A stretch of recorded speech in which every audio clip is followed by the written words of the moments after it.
రీనా ఎందుకు అని అడిగిన రోజు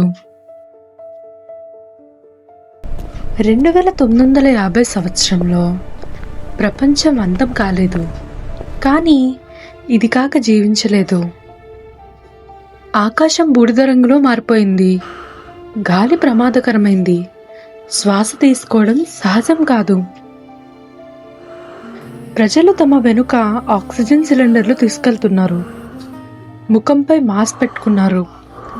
ప్రతి శ్వాస ఒక యంత్రంపై ఆధారపడి ఉంది. నీరు ఇక ప్రవహించదు, చిన్న క్యాప్స్యూల్స్లలో నిల్వ చేస్తారు. ఆహారం ఇక పెరగదు, అది తయారు చేస్తారు కృత్రిమంగా.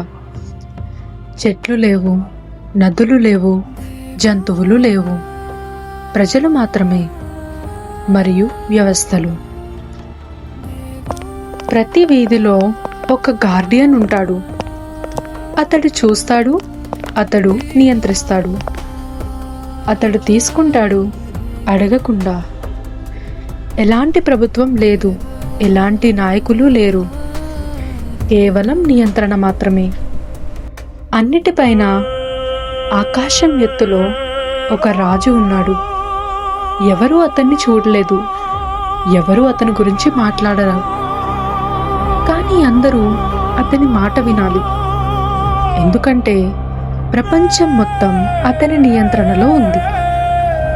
జీవితం కొనసాగుతుంది, కానీ జీవం లేదు.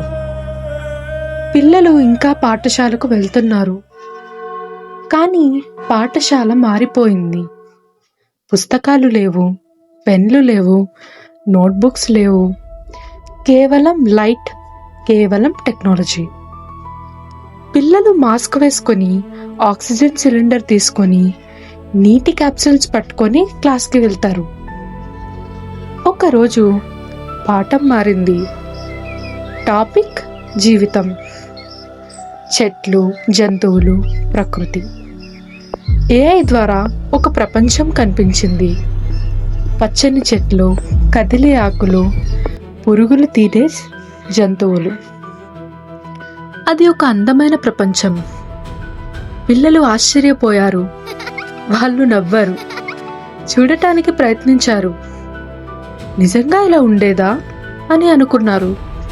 కానీ ఒక అమ్మాయి మాత్రం నవ్వలేదు. ఆమె పేరు రీనా. ఆమె ప్రశాంతంగా చూసింది, లోతుగా ఆలోచించింది. ఆమె కేవలం చూడలేదు, అర్థం చేసుకోవాలని ప్రయత్నించింది. ఆమె నెమ్మదిగా చేతిని ముందుకు చాపింది, ఒక ఆకును తాకాలని ప్రయత్నించింది. కానీ ఆమె చేయి దానిలోంచి వెళ్ళిపోయింది. మళ్ళీ ప్రయత్నించింది, ఇంకా జాగ్రత్తగా. అయినా ఏమీ లేదు, ఏ అనుభూతి లేదు, ఏ స్పర్శ లేదు, కేవలం లైట్ మాత్రమే. ఆ క్షణంలో ఆమె ఏదో మారిపోయింది. ప్రపంచం ఖాళీగా అనిపించింది. పాఠం ముగిసింది, అన్నీ మాయమయ్యాయి. క్లాస్ మళ్ళీ చల్లగా మారింది. పిల్లలు వెళ్ళిపోయారు, సిస్టమ్స్ కొనసాగాయి. కానీ రీనా మారిపోయింది. ఆమె ఇంటికి నెమ్మదిగా నడిచింది. ఆమె పక్కన చెట్లు లేవు, గాలి లేదు, పక్షులు లేవు, శబ్దం లేదు. గాలి కూడా చలనం మార్చిపోయింది. మొదటిసారి ఆమె ఆలోచించింది, ఇదేమి ప్రపంచం, జీవితం ఎక్కడా? ఆమె ఇంటికి చేరింది. అక్కడ ఆమె అమ్మమ్మ కూర్చుంది. పేరు సత్యవతి. శాంతంగా, నిశ్శబ్దంగా. రీనా ఆమె పక్కన కూర్చుంది. ఆమెకు తినాలనిపించలేదు, మాట్లాడాలనిపించలేదు, కానీ ప్రశ్నలు బయటకు వచ్చాయి. మన జీవితం ఇది ఏంటి? చెట్లు ఎందుకు లేవు? జంతువులు ఎందుకు లేవు? నేను ఇలా జీవించుకోవాలనుకోవడం లేదు. సత్యవతి ఆమెను చూసింది. ఇది మనమే చేశాం, మనం ఎక్కువ తీసుకున్నాం, తిరిగి ఇవ్వలేదు. ప్రకృతిని మర్చిపోయాం, ప్రకృతి తిరిగి రాదు. ఒకప్పుడు ప్రపంచం బాగుండేది. చెట్లు గాలి ఇచ్చేవి, నదులు నీరు ఇచ్చేవి. కానీ మనం తప్పు చేశాం.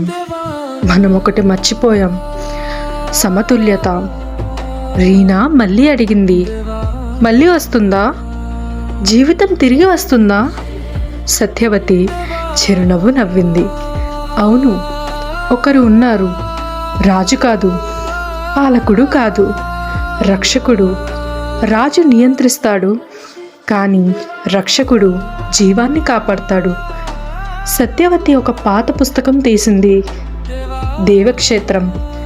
ఇందులో నిజం ఉంది. ఇందులో ఒక ప్రపంచం ఉంది. వనోరా, అక్కడ జీవితం ఉంది. అక్కడ ఒక బాలుడు పుట్టాడు, పాలించడానికి కాదు, పునరుద్ధరించడానికి. అతని పేరు రెజాన్. ఆ క్షణంలో రీనాలో ఏదో మేల్కొంది. భయం కాదు, అయోమయం కాదు, ఆశ. ఆకాశం ఎత్తులో అదృశ్య రాజు చూస్తున్నాడు. ఎందుకంటే మార్పు ప్రారంభమైంది. అక్కడి నుంచే ప్రయాణం మొదలైంది.